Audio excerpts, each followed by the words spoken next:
All right, fifth graders, you've been doing a great job in the first couple of chapters of your civil rights research reports. Today we're going to continue with chapter 3. So in Canvas, you're going to go to our civil rights module and then go to chapter 3. All right, so the first thing you're going to do is watch the video. You're doing that right now. And then you are going to be opening up your civil rights research report in Google Slides and continuing with chapter 3. So some things you want to make sure you include: transitions. So some sort of transition sentence from chapter 2 to chapter 3. Make sure you continue to define key terms. So if there are words that some readers might not know that are important to this topic, you need to let them know what those words mean. And it needs to be at least one paragraph. It might even be more. Remember, your paragraph should be at least 5 sentences. So work on adding lots of good details.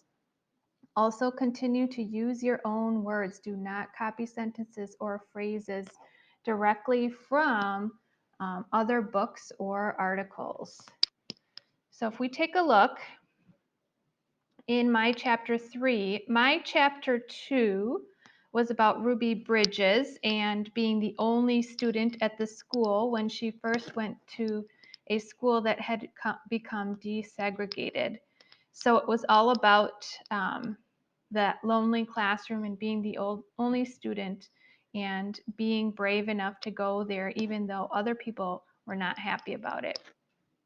So the last chapter, we're starting to focus in our notes on that social impact, or what happened to those civil rights leaders after some of those changing events.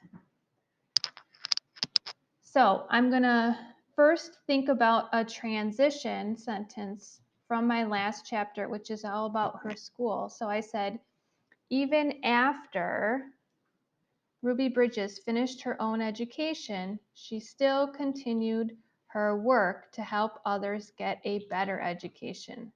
So I'm starting now to talk about her continued work. She continued to be a civil rights activist or someone who works towards an important cause. Notice there, activist was one of those words I thought people really needed to understand. So I included what it meant. When I go back and add text features, I might even add that into a glossary or give a definition on the side of my page. In 1999, Ruby established the Ruby Bridges Foundation, which works towards making schools safer. In 2010, and notice I'm going here in chronological order.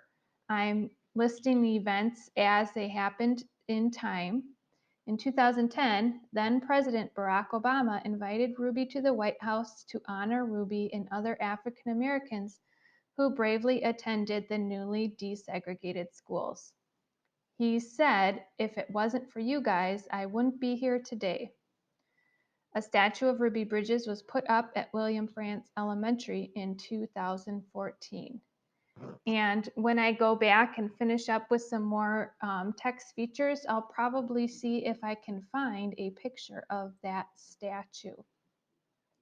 So I really thought about after the big event in Ruby's life, which was first attending William Frantz Elementary, kind of what happened after that and what the social impact was. And in my conclusion, I'm going to talk a little bit more about that social impact.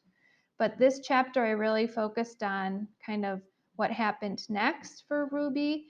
Some of your civil rights leaders might not be alive anymore, so you want to think about including what happened towards the end of their life, if they received any awards or honors. Like I found this quote from President Obama, you might see if you can find some information about what other people think about them or have said about them.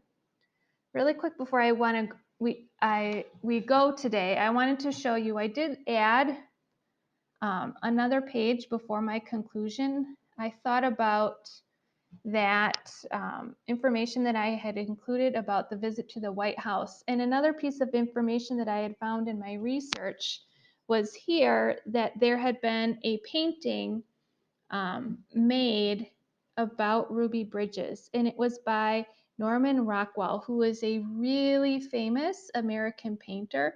And the painting was called The Problem We All Live With. So I happened to see this photograph of Ruby Bridges and Barack Obama, and they're there at the White House admiring this Norman Rockwell picture that was about Ruby and her experience as a young child. So that's one way you might think about adding in some more text features into your work.